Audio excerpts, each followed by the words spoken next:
Um, One more. Dan, can you hear us? Yes, can you hear me? Yes, thank you. So what can we do for you? Well, I was told this is a meeting about some of the bridge closures that have occurred. Am I at the right spot? Yeah, this is our weekly road and bridge meeting, and our road and bridge director and assistant are here along with planning and zoning. So Okay. Well, I mean, I have quite a bit of concerns about how this is going to affect us. So we're already seeing some consequences as far as how it's affecting the busing. And then you're driving a lot of traffic southbound anyway down a road that you often are not doing much improvement or maintenance on, that's dirt. So what is your plan to be able to manage that during this time? Talking about 65th South, the dirt road section.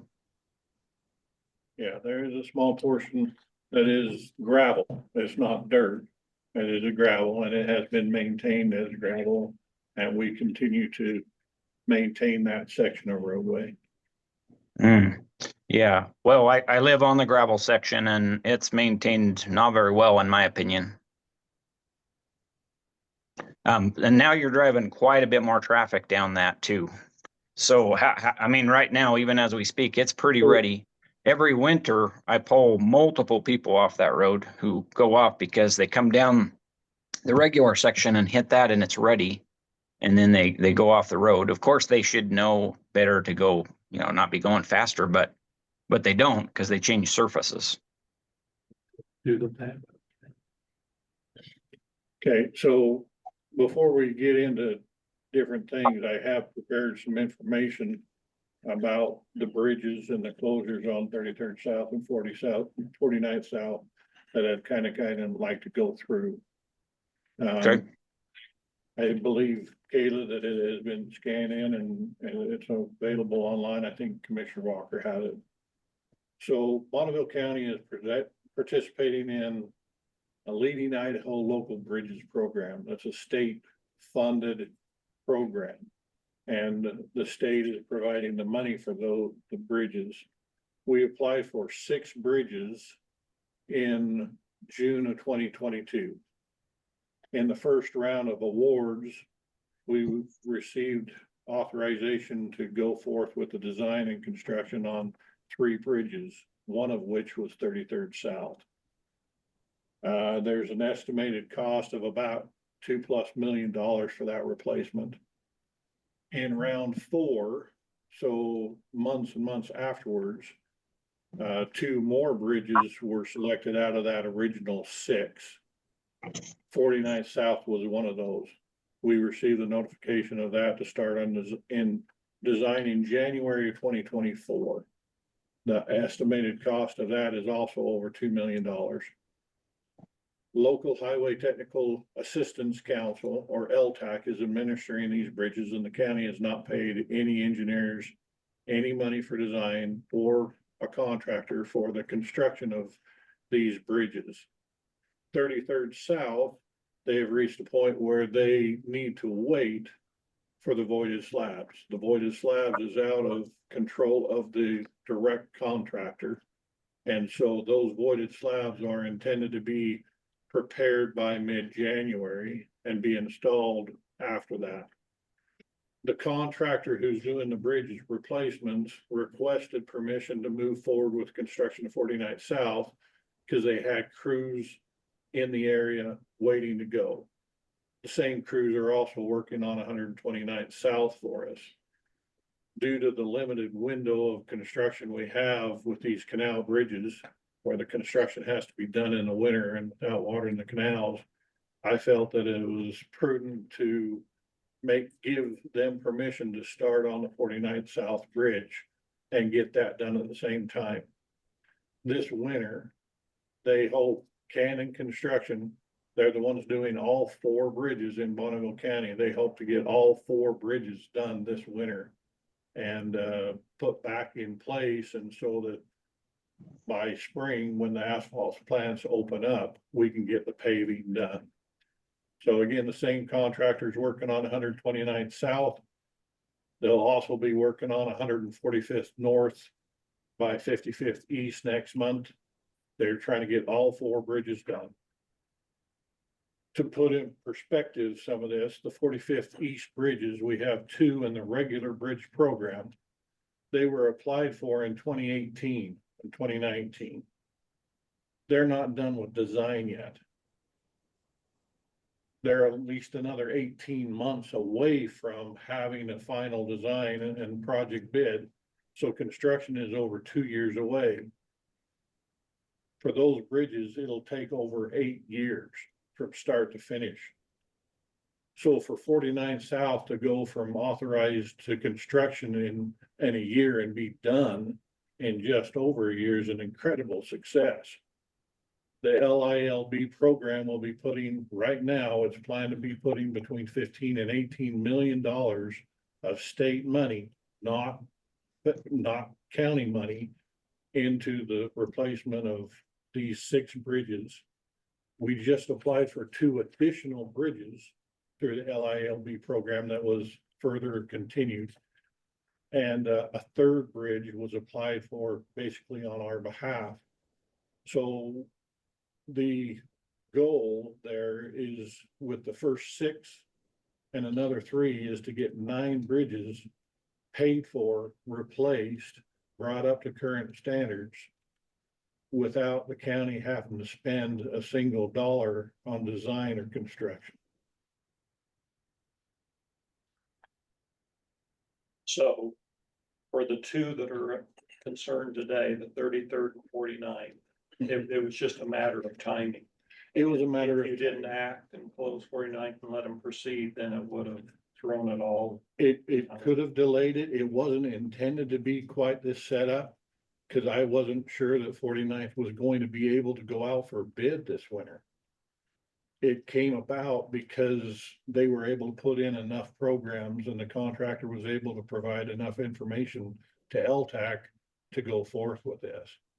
So originally I wasn't planning on having 49th closed at the same time. It was gonna be next year.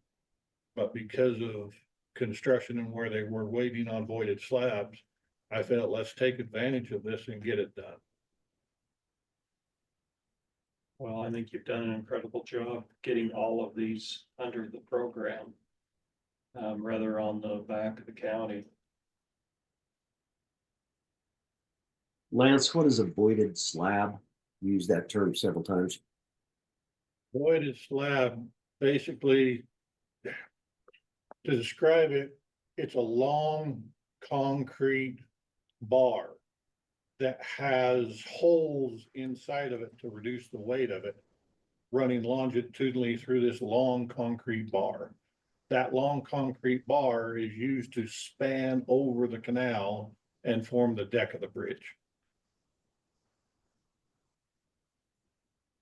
You probably don't have those on the shelf down at Bisco or BMC. No, they don't. They have to specially form these up and pour them individually. So what is the time frame then that these roads will be closed that are these So- people are concerned about? Right now, the roads are not gonna be paid back until probably April, mid-April, May. They'll probably be able to have traffic over them earlier than that, maybe by mid-February or March. But that is not with a finished surface, because the asphalt plants can't come back online until mid-April. So what's the plan for traffic diversion, rerouting? There are traffic control plans associated with each bridge that have where the detours are, and they direct traffic around. So those traffic control plans, I don't have copies of them here, but they have signage up on the roads out near 33rd, 49th South, 129th South. They will have signs up for the detours on 145th North next month. So there are not actually signs up on every road. You have to drive clear down to 58th from 65th West to see a sign that says the road's closed.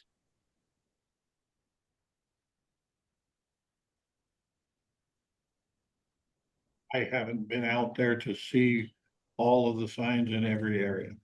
Again, I'm not in control of this. LTAC has been administering this. But I can check on that and make sure that it's complying with the traffic control plan that was in this drawings. Okay. If there's a weakness in the traffic control plan, we've found those in the past where they overlook something or the sign company goes out and puts the sign in the wrong place. Can we take some action to correct those and make sure we have the best possible information out there? I will check it. I will get with the engineer who designed the traffic control plan and have them contact the contractor and try to get those updated if there are problems with them.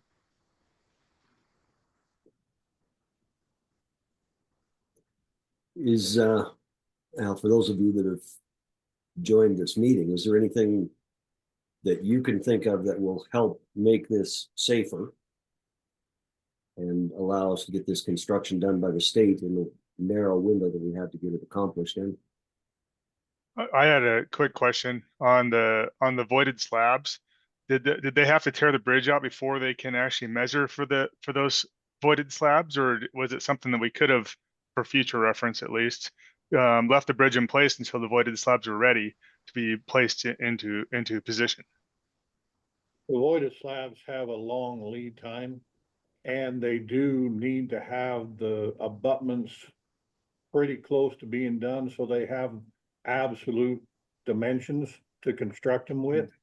They have design drawings that show what those dimensions are, but when you're putting something in place out in the field, inches might mean the difference between a bridge functioning right and bridge functioning wrong. Okay. A friend of mine, just for your information, Tim, a friend of mine was the head engineer on a major project, a little broader than this one down in Utah, and it was 148 feet span, and the tolerances, the engineering tolerances that the concrete had to meet were a 16th of an inch, between the 32nd and the 16th of an inch, for the holes that it was supposed to drop into at the ends of the 148-foot span. That's pretty intense. That's pretty tight. Expansion from heat and cold. Yeah, that's pretty tight. The only feedback I could have for helping, and we live on the corner up here, 49th and 65th. The only thing only thing for traffic control wise that I think I could add right now is going down 65th onto the gravel section there. I know it'll smooth out once the snow falls, we get enough snow on it. But maybe it's just something we can put into the plan to, I don't think we can do anything about it now because it's pretty washboardy right now. So it's pretty rough to go down. We just drove down it the other day, and it was pretty rough. But with our thaw coming up the next week or so, it might be something we could take a grader over and go through and grade it out, at least to smooth it out. And then as winter rolls around, like Dan was saying, maybe we actually spend some extra time really getting that salted, or not salted, but graveled well during the slippery, because that road is definitely slippery. We walk down it quite a bit, and it definitely is a very slippery road. And without much to, if you fall off the side of the road there with some of the big trucks that we have travel back and forth out here, out to the slaughter plant or to the feedlot out here, some of them might be traveling down that. So it'd be a good idea, because there's no shoulders on that. If you fall off that shoulder, you're in the ditch for sure. So if we just try to really concentrate on maintaining that well, which I know you guys do a good job of that kind of stuff anyway, at least for us on 49th, I think. So that's just kind of the feedback I would have. I think that's really good feedback, and it does make sense, since we are putting more pressure on some of those other routes to do everything that we can to, keep them in good shape this winter, because they are going to get a lot of traffic.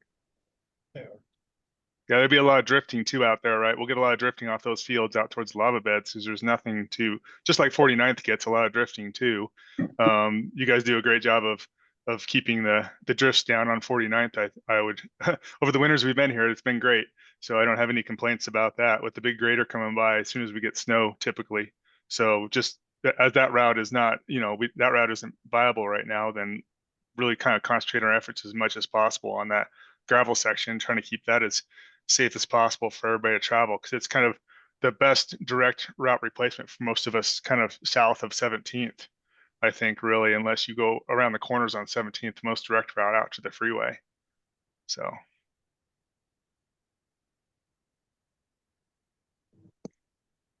One other thought, Lance, where that's not a normal transition from gravel to asphalt, and we're increasing the use on it.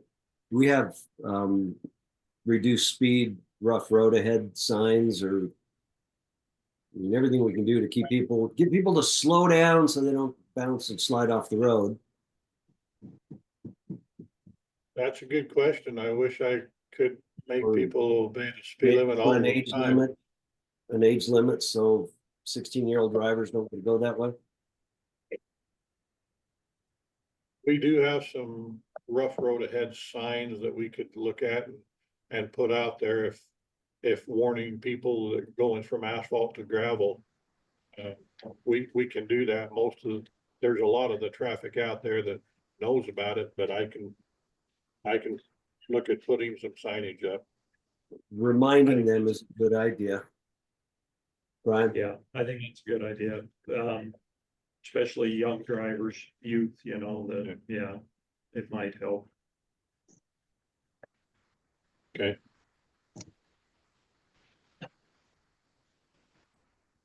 Anything else? Just a big speed bump. Let's just put a big speed bump in right there.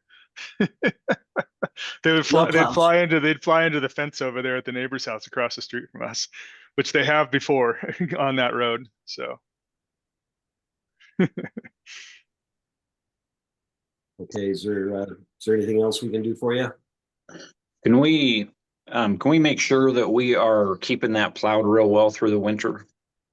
We typically have been one of the last roads to get plowed out there, and where you're not gonna have the same kind of traffic patterns as before, making sure that that's plowed real well would be a good idea. We'll try to keep it plowed as best we can. If that's shifted the bus routes, then it'll shift the plowing order, because the plows follow the bus routes pretty much first. So Potentially in the school districts, I asked the contractor and the design engineer to notify all the school districts, School District 93, School District 91, and Shelley School District of these closures well in advance. Well, you probably should have notified the people who live here. There was really poor communication about this.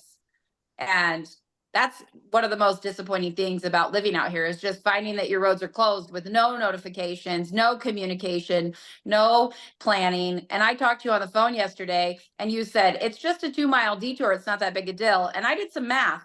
And over the next several months, you are asking me to drive almost 3,000 extra miles with your little detour. So when you calculate the gas prices and the amount of time it's going to take, and that's just one vehicle in my family, it's a pretty big inconvenience, and you guys should have communicated. But in addition to that, safety wise, there's a reason that we travel down 49th. It's the safest route in the wintertime because they do plow it. So now you're asking us and my 14-year-old driver who just is getting her license to drive on a not safe road, because you couldn't be more patient and just give us a little more time to only have one road close at a time, or get your ducks in a row and make sure you had everything lined up before you shut down both roads so they weren't just sitting there closed, not being worked on.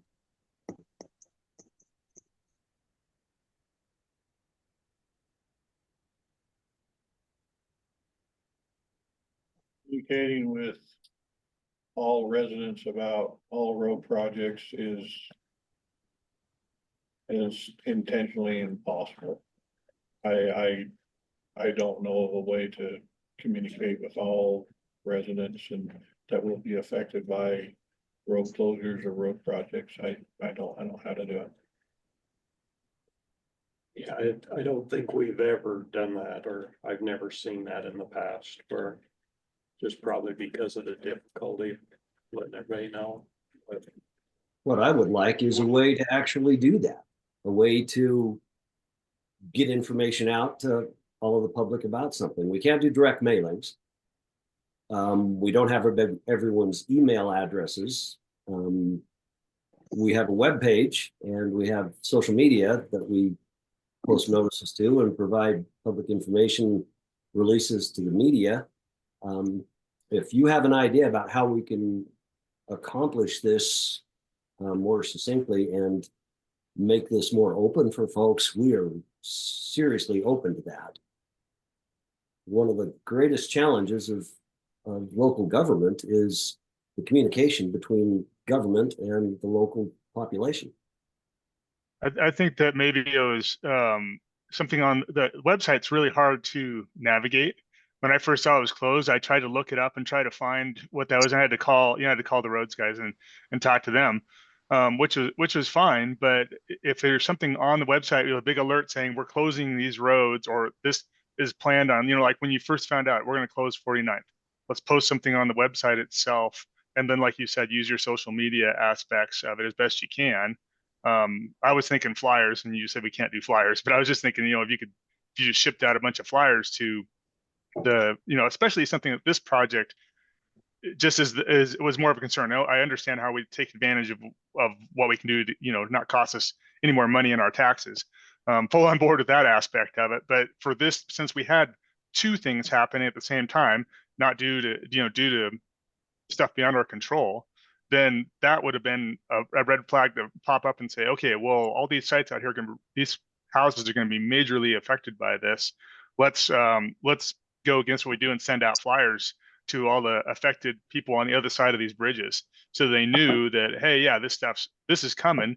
Let us know if there's a huge safety concern around this, so we can at least talk about it before we tear the bridge out, and then we can move forward with it, that kind of thing. And I think Sarah's on board, right on with that it's like, yeah, we really should have had a way to know about this before. I mean, I found out from my son driving to school that it was actually closed. I saw the signs go up. I work from home, so I'm sitting here looking at the intersection.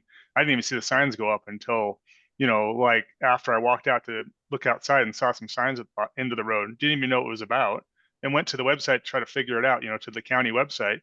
And there wasn't anything saying, alerts or here's a traffic closure. So I tried to follow all the prompts to go to the traffic closures. And there's one map that shows construction in Bonneville County on roads, but didn't show anything about these roads out here for any of these bridge projects.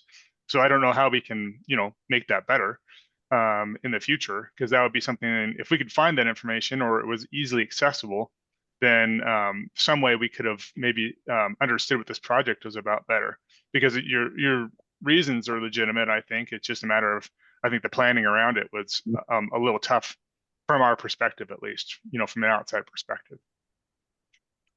And I agree with Tim on that. The first we heard about it was actually when our bus driver said they'll no longer be coming to our home. And when we tried to look up information, it just was not accessible anywhere. yeah, I think those are good points, and we certainly can do better with social media presence as a county. It's something that needs to be worked on. I was just thinking one option, and of course, this this is behind us now, but for the future, do you have signs that, or a way to put up signs 30 days in advance, road will be closed? A dated type thing, road will close on this date. Most of the time, the county doesn't have those signs. And sometimes the contractors who are doing the job don't have the ability to get their subcontractor out there 30 days in advance either. Many times we're working on these projects and we're bidding them out. We're trying to get the contracts back. When we go out to bid, we don't necessarily know exactly when construction is going to start. And when we sign a contract and we have a notice to proceed, that notice to proceed is a date of which we anticipated to start. But if the contractor chooses to wait another week past that, if we put out a sign that says 30 days from now, this is gonna happen, and it doesn't happen. Yeah, that's a good point. I can see the concern. It's a difficult deal. Construction It's for on everybody involved. construction projects are never convenient, Yeah, and they're not convenient for anybody. yeah. Well, this brings up some really good points, and there's some really good ideas, spin-off ideas that I think in the future we can implement to make this more seamless, make information flow better out to the people that are going to be involved or affected. I know because where I live, it's a challenge when the state's involved in a project and information doesn't roll downhill. And I come home from the courthouse and the road's closed because they've decided to change out all the guardrails and not tell anybody. So I sympathize with you, and we're local, we're not the state, and we will do everything we can to make this work better in the future. We really appreciate your input. On a recent thing that we have chosen to do on the installation of the four-way stop signs at their 3 locations, we did get that out on Facebook through the emergency manager. It did get picked up by Idaho News Channel 8 too. I've looked at that a couple different times. There hasn't been anybody comment on that on News Channel 8. Brad Clements did tell me that there has been a lot of comments on social media or Facebook about that, and from what he said, I mean, there's many against it and many for it, and I again, it's never convenient because it's a change. It's different than what it has been. I did see that too. So that was a good win for it to get to the news outlets. I think I saw it on one of the news outlets, but I did see that one come through because it's, you know, on 40, I think it's 35th, or the one that's just up the street here on 33rd and 45th. There's a 4-way stop going in there, right? And so I did see that one. I did see that. I don't have any problems with that, but I think the communication on that one was pretty good. I did see it. I did hear about it. So it was a good thing I'm informed. So. And that is directly under our control. These LILB bridges are not directly under our control because they're an outside engineering firm. LTAC is administrating it. We're trying to work with them, and we have worked with them. We will continue to work with them, but we are not in direct control of that contractor either.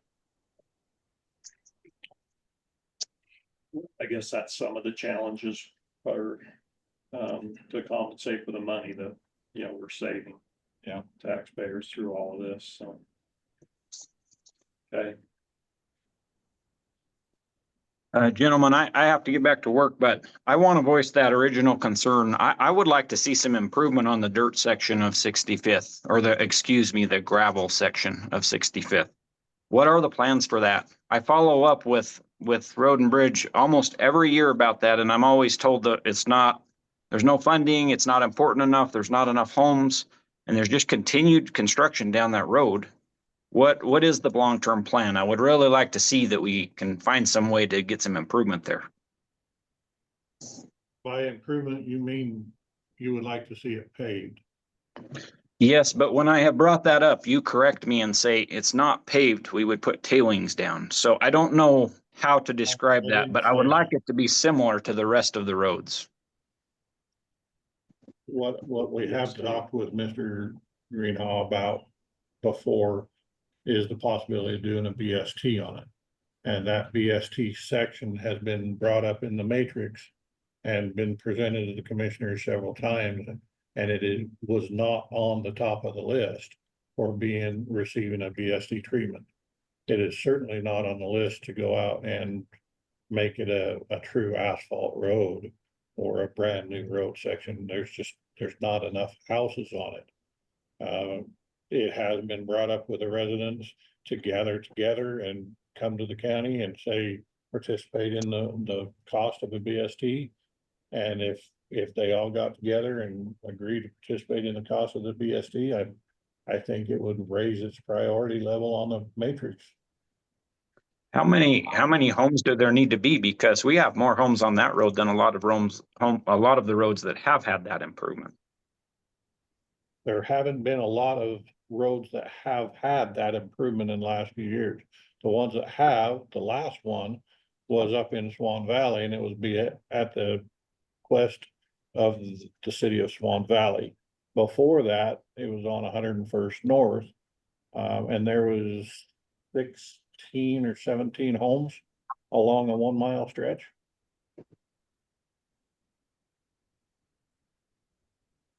We feel pretty neglected. Because even though you're making that argument, I mean, I see lots of other counties with less of a tax base that are able to get those roads improved, including our neighboring counties.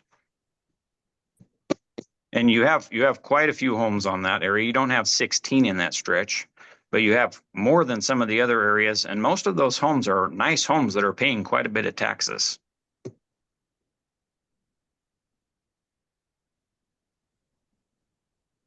I'm gonna have to go for a drive. I haven't been out that side of town for probably a couple of years. Please do. There's 2 homes under construction on that road right now. Just for a point of reference, we don't use property taxes for roads.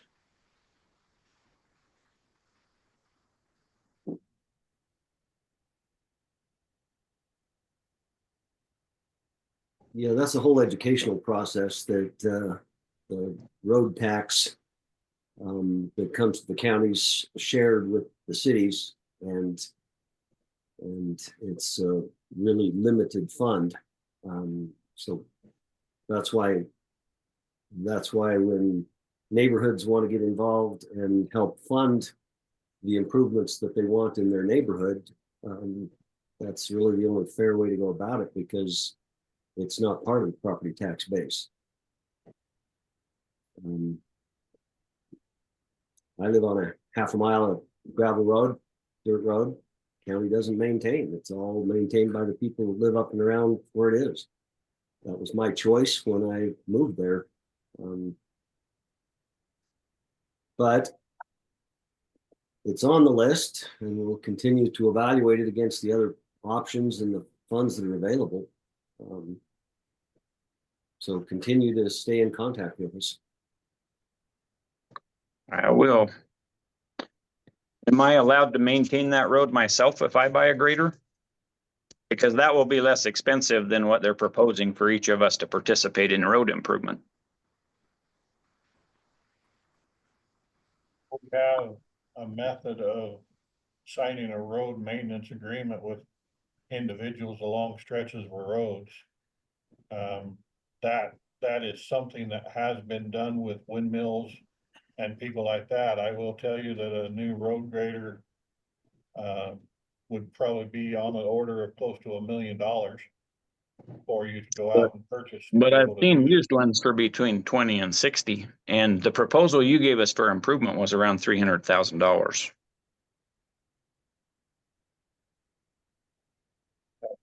Maybe. So there's a way that you can sign an agreement with the county to maintain a certain stretch of road, but in doing that, you accept liability for that stretch of road. Yeah, I've actually asked about this about 10 years ago and was told the same thing. It makes it hard for me to do any maintenance on it. I checked my phone just for the record to see how many times I've requested service on that road over the last 8 years, and I have 87 phone calls to Road and Bridge. And I only call after I've pulled someone off of the road or after there's been a near injury or accident. So I feel like there's also a safety concern there that is being neglected. And that's my big concern that I brought up at the beginning, is that you're driving now 3 or 4 times more traffic down this. And I'm afraid there's going to be some consequences from it. And I appreciate that you'll try to maintain it as best as you can during this, but it's an issue. And I don't think that we are being heard too much on it. But that's all I'm gonna say, gentlemen. I do have to get back to work. I appreciate everything that you're doing, truly. I don't intend to be someone that's complaining all the time, but it's a big concern for me where I live out in that area. And again, appreciate your service.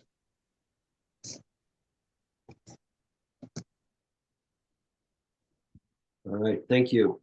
I think just to end that on that big thing is just if we can just try to get out there is, you know, here in the next while we get this little bit of thaw coming in the next few days, try to get out there and grade the road better. I don't know, you guys know better than I do, but I mean, maybe it's something you can get out there and try to do the best you can to grade it back up again, get it to a good standard to get started before we start getting a lot of heavy snow on it.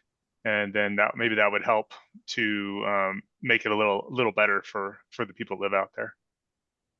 Its snow floor will actually probably be smoother than the Yeah. gravel. Our operators can go out there and grade a road and have it pretty good. And then with the high speed traffic that comes through, the washboards can resurface within a very short amount of time. Yeah, probably about 3 days. People go on that road so darn fast. But yeah, I know we can't control speed. That's what put a bunch of speed bumps up. But yeah, I understand. Just whatever we can do. All right, thank you very much for your input. Sarah, is there anything else we can do for you?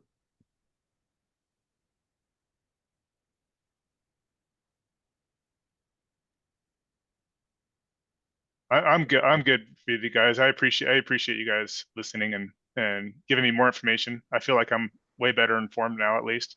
So that's the best part of it. So I appreciate that, and I appreciate us not having to spend money on our own money. You can spend it on something else to get this done, but it needs to be done. So thank you guys for your work around this. Well, thank you.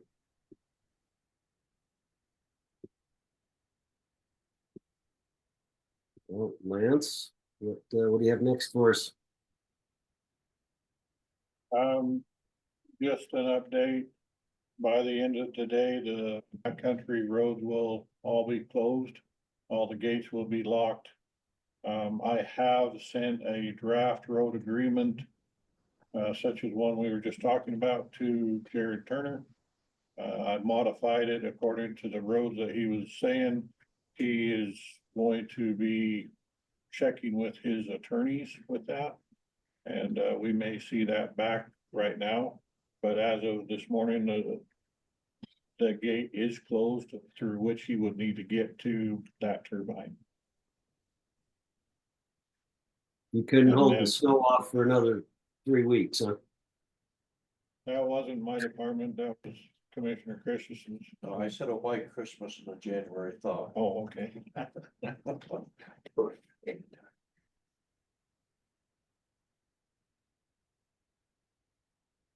That's it, Lance? Yeah, I don't have anything else. I've got a couple things. You can. Okay.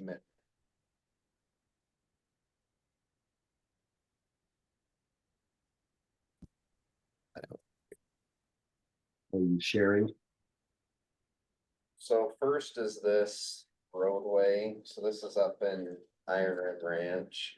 You know where this is, Lance? Yeah, I know where it is. So 2 or 3 years ago, Greg Sellers came in, purchased this piece of property, wasn't platted, so he came in and platted it. As part of that plat, he agreed that he would do the road improvements to the end of the roadway, which he never did. And then, It's just like Ben Balls. yeah, then he sold the property. So Wayne Properties owns the property to the, I guess would be on the west side here. Where the temporary turnaround would ultimately have to go if the road was extended all the way to the end of the property line. So the property owner came in today, basically said they're having a hard time working with Wayne Properties to allow them to put a temporary turnaround on their property. So if they pave all the way to the end, they either have to cut into their own property, which they don't wanna do. Just were looking for possible solutions and they asked and I just told them, I'll ask the question, I can't guarantee anything. If the county would be interested at all in a scenario where we update the development agreement or come back and say basically.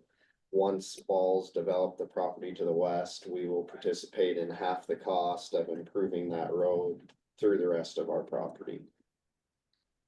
Use your cursor, scroll out a little bit and show us, try to remember that. So here's your main road that runs up ultimately through Blackhawk and then comes into what is Iron Rim Ranch, and then this road comes off here. There is a house currently being built here that's part of Iron Rim Ranch. And then this lot was one that was added. It's a subdivision plat called Sellers Overlook. So How that's much, 1 acre, or it's a one lot? one lot How subdivision. much frontage? So they have, it's already paved. There's only like 50 additional feet that About they have 50 to feet. pave. But the other They got problem, 100 foot of frontage on. yeah, they've already got 100 foot of frontage on what is paved. The other problem they're running into, and But they don't have a turnaround. is they say that the job is so small that they've actually contacted 2 or 3 companies to come bid it and try to do it for them, and they just tell them, no, it's too small, we don't even have time to look at it. Which, whether that's true or not, I don't know. I mean, I know they're extremely busy, so. Where's Ball's house on the property? I don't think they have a house there. They own the property to the east, or to the west, sorry.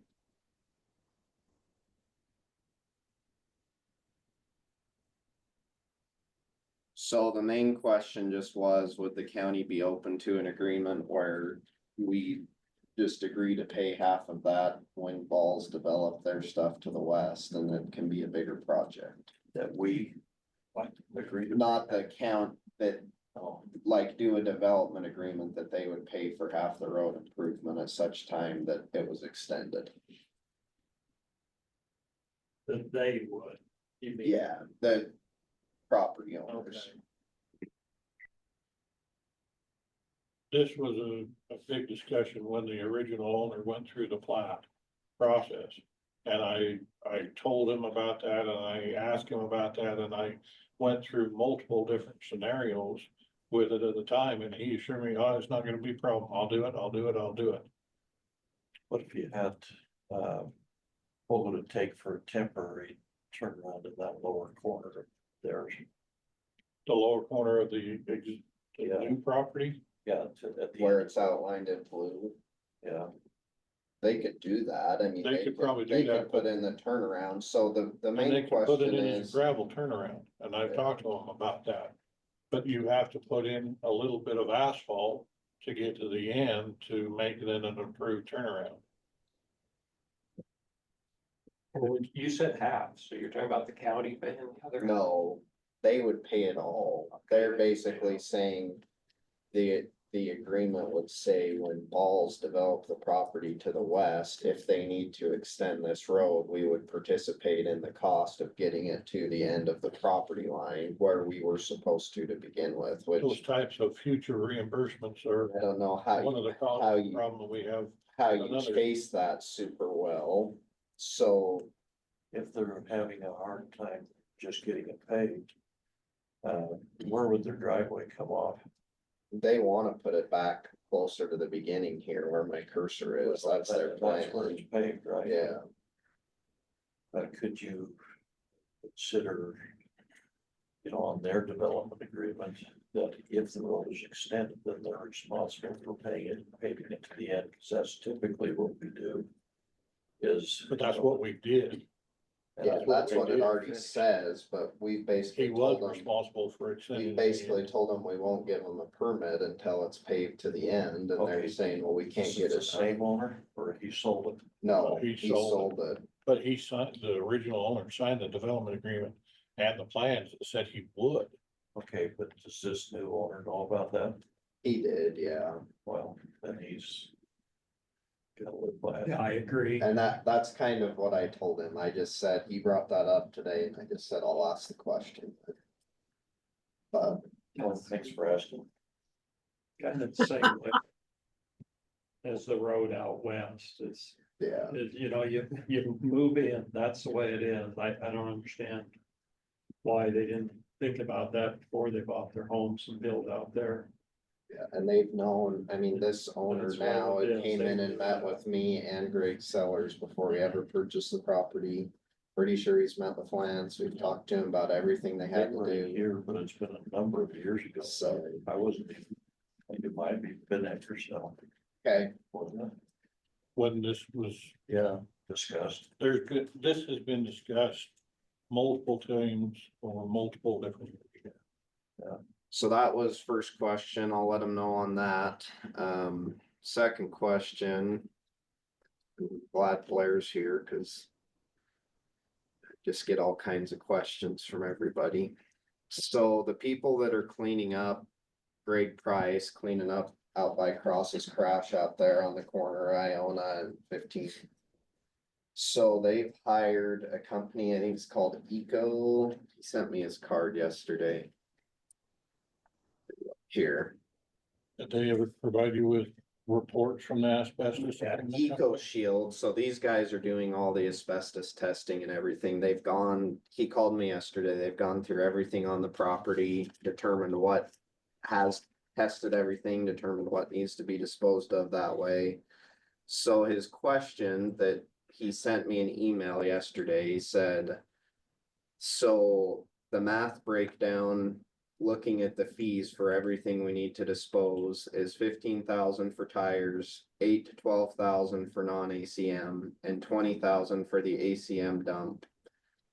That they'll in Territon that they have to pay for. Labor and materials on top of this are 40,000 to sort and test materials and prep it for the transport to meet EPA regulations. The whole project would roughly be about $100K to meet EPA regulations and keep the community safe. So his question was, is there any sort of grants or anything that we know of that can help to pay for this type of cleanup of an old junkyard or anything like that that would help cover any of these fees? My answer to him was yesterday, well, you're paying the same fees that everybody else pays. Right. But there again, I said, I'll ask the question tomorrow. I'm not aware of any grants, but there could be some through DEQ or. I told him about the tire money that we found. If he can go after that, so I sent him that information, but I said on everything else, I really have no idea if there's any. Dan, there's nothing out there that like directly impacts that type of cleanup. The biggest problem here, and we need to push this really hard on this gentleman and any other, is that you guys gotta have this stuff tested, because had he tested this, because the cost of that would have been way, Right. because they could have evaded the Before target issue.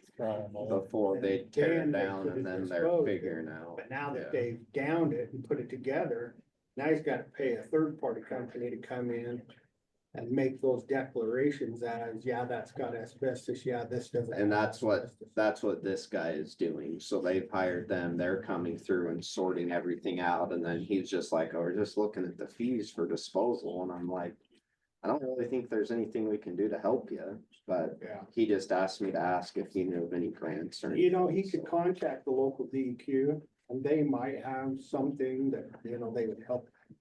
That could help.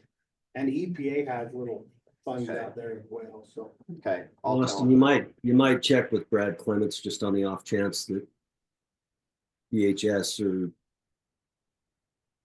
Office of Emergency Management has something under hazmat. And it kind of comes back to the same thing when these people purchased the property, they knew what was on there. They knew Yeah. what they were gonna have to deal with to Yeah, get when it they- ready. you know, You those know what I tires- mean? It's like, it doesn't suddenly become the county's responsibility to take care of it for them. They knew what they were getting themselves into, whether it was Flood. inherited.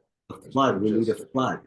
The- We need a So, flood, yeah. because you pick it up and then put it down with mud and then it is a state event. But they've have cost themselves a lot of money by not doing that. If they had done that in the correct process, it wouldn't have cost him this third. Where party is guy would have this? never- Corner of Iona Road and 15th Oh, on the Yeah. south side of the road, which they'll be fine on it. Charlie's. Yeah. yeah, Yeah. Charlie's. Charlie's is what it used to be. I'm surprised that there's not a whole bunch more. Probably are. Few of the So, things Charlie yeah, was, Now I've Charlie- done my due diligence and asked the questions so I can. You've got 2 or 3 of them to the west of you that are gonna be the same type Yeah. of problem. Yeah. And maybe another one even farther west. Yeah. You see, I think that's called intermountain packing. Okay, well, those are the two things I had, but. I've got a question for you now. You said that the ag zone application is now on the website. I couldn't find it, I can show you. but with that, and I'm not the most computer savvy, but I can usually find things all right, but I could not find it. So my question is, how do we get that information out there so that people that aren't in the business of development can find those applications and So I have some concerns as I've thought about the idea of a press release, and I'll tell you what they are. It comes back to the whole issue of notice, right? And what notice do we provide to people? So if I'm going to do a press release saying the county has now adopted an ag protection area, you can get online and apply. But that means anytime I change my ordinance to allow for a guest house, to allow for anything, I should be doing a press release to let people know that that is out there and that has changed. And I don't know your feelings, I'm just saying in talking to Weston, he's always really leery about more notice over and above the process of a public hearing and notifying people that a change is made and adopted through the regular processes. So we can talk to him about it, and see what his thoughts are. I'm a little hesitant because I don't want to get in a situation where every ordinance change, we have to do a press release. well, And do we or don't we would be the question that I would have for Weston. it is why I would say this one's different, is this is new legislation. You know, this is a result of legislation from the last session. And so, We change other ordinances based on their legislation too. We're just arguing what I think Weston would be. I don't see the problem with it, but if Weston does, I'll talk Well, to him I don't- about it. I don't see the problem with it either. And Weston and I have gone around a few times about, and I understand his point that do we establish a legal precedence in our behavior when we do something? Does that mean we will always have to do that thing? And to that I say, absolutely not. We should always be looking for a better way to do that thing. We don't still use a telegraph to convey information. We don't Well, send out people to knock doors to convey information. We use the information only, the right the way. only reason that I worry about it is because the legislation specifically says this ordinance shall be adopted following the hearing procedures set forth, which gives you all of the criteria you have to meet for notice of a public hearing, for notice of the adoption, for notice when you adopt the hearing. So my question is, in doing a press release, are you doing additional notice, which sets a precedent that then anytime the county changes their ordinance, we're going to do a press release to let the general public know that there's been a change? And I think the way to handle Instead that of is not just- by doing a press release because we've made this change, but to let people know that there's a program available that hasn't been available in the past. And But- this is And where all they my find point is, information. I'm just saying, every other ordinance change that the county has done for the last 30 years has been published following the procedures of the state statute, and never once has there been a press release. Which we all done. know are antiquated But- and ineffective. So I'm just saying, I'm gonna ask Weston, that's my only concern. adequated and ineffective can still get you sued.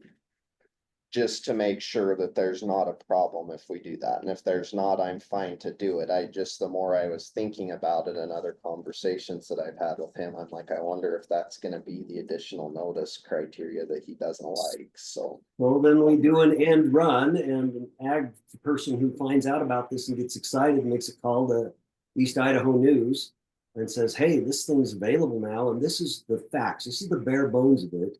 And it comes out as a story because somebody's interested in it, not because we've released it. I'll call Nate. He wants to do a story on me signing. My other concern is, and I talked to Brian a little bit about this a couple days ago, is surely from the number of phone calls that I'm getting from people who live on 5 acres, of which 4 acres of it's grass, and they have 2 horses in the back, and they want to get into an ag protection area. And I'm like, no, that's not what this is. So I'm fine to do it. I just want to check with Weston, and then if we are going to do a press release, it needs to be very detailed in, here's the state statute on what agricultural is, what qualifies. There's 4 types that qualify for an ag preservation area. And if you meet these, then you're eligible to apply. And that's why I think an informative story from a news source is probably a better approach than a press release. Yeah, but I would encourage you to make sure that this new board is in place and up and running before you do that. Oh, yes. Yeah. It's like the mistake of getting the public records request on the website too quick. Yeah. And that's why we put the application out there, because it's ready. And then I was planning on, no matter what we do, it'll be after January 1st when I don't think everybody's there's any back to problem with telling Farm Bureau. Some Yeah. farm groups, hey, there's an application, That's a good you point. know, on the website. Yeah. And let them inform. They might want to drive a story on it. It's good for them. I'm doing an article. I just want to talk to Weston and make sure that that's not going to cause us any problems first. I mean, is it enough just to have Brad put it on our, I think one point that was made in that last, discussion we had earlier. I wish we could develop our social media presence more, and we had an active Twitter account, or So whatever it's called now. this was gonna bring me to my next point, because the city of Idaho Falls, if you look at how they do their public information, but even when we went through all the BMPO stuff, you have to go in and physically sign up that you want to receive that information, right? There's stuff that they put out for public information, but then they have an application where you can actually go in and put in your name, put in your phone number, and click, I want to be notified about BMPO meetings, ordinance changes, whatever. And then when that's published, it sends them a text saying, hey, so this is up and coming, but it comes back to that thing. I think there's something in there because the people are actively requesting the information by doing that. So I think we just need to talk to Weston about what is that and what do you do so that you're not exceeding notice criteria and getting yourself in trouble by some people knowing and some people not. And the news outlet usually isn't a problem because you can submit it to them anyways. I just want to make sure that the end run of saying, well, we've done this now doesn't mean that now we have to do that for anything we change ever, I don't think you need direct access, just simply putting it on the Facebook page, at least then when people have that complaint, you could say, well, it was on our, Yeah. And so it just gives you a little bit of cover, that you made an attempt. Well, And you have- if the legislation moves forward like the discussions for an attached web page to our web page for postings, for notices, and for public information, that there's a single place that people can go to find it. And it's accurate, updated, and it's single source information. And if hopefully the legislation allows us to do that as our public notice. The thing is, I saw an email from some of the county planning directors today that they have put a group together that's reaching out to the legislature to try to get them to change the ag protection areas. They don't have to go through a public hearing. That's why I think if also they don't have to go through. Yeah, they're trying to basically get it so, cause they don't, which I can see a little bit of the point, because right now it says we have to charge a reasonable amount. Well, we've got to hold 2 hearings, we've got to send notices. You've got to pay for staff time. I mean, to process these applications, you're probably gonna be a couple $1,000s for people to even get in the ag protection area. Really? I didn't know that. So their Certified letters cost a lot. argument is, right, like, if people meet the requirements, then it should just be able to be an administrative decision. Yeah. That the office can say, hey, you've given us paperwork that you meet all the Why requirements. have an ag board? That's what, so I don't know if anything will come of it, but that's what the whole email thread going around today was like. We feel like it's unreasonable to ask people to pay $1,500 to $2,000 just to go through this process, which. I agree. Which I can see the point, right? It's like, so things might change a little bit anyways, but.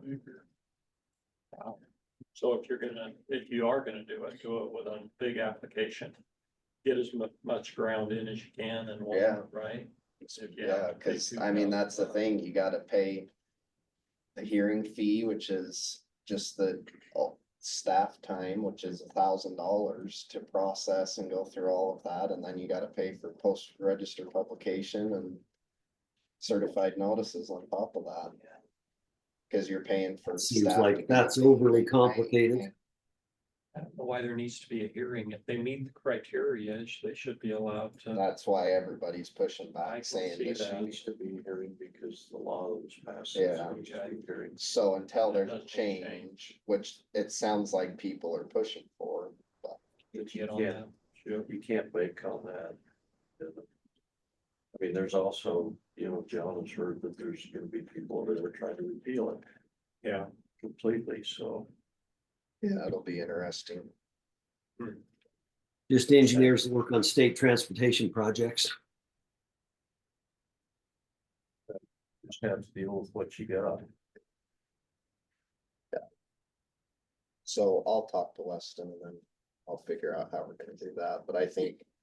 If we do a press release, I'll just probably write up an article of this is the process and send it to East Idaho News and ask him to post it. Can't imagine him objecting to that approach, I but don't think so. I'm saying he's the one that has to defend you in Yeah. court. Yeah, I just know he gets really hesitant over additional notice stuff, cause I've talked to him about that before, and he's like, just do what the statute says and nothing more, that's what he always tells me, so I'm like, okay.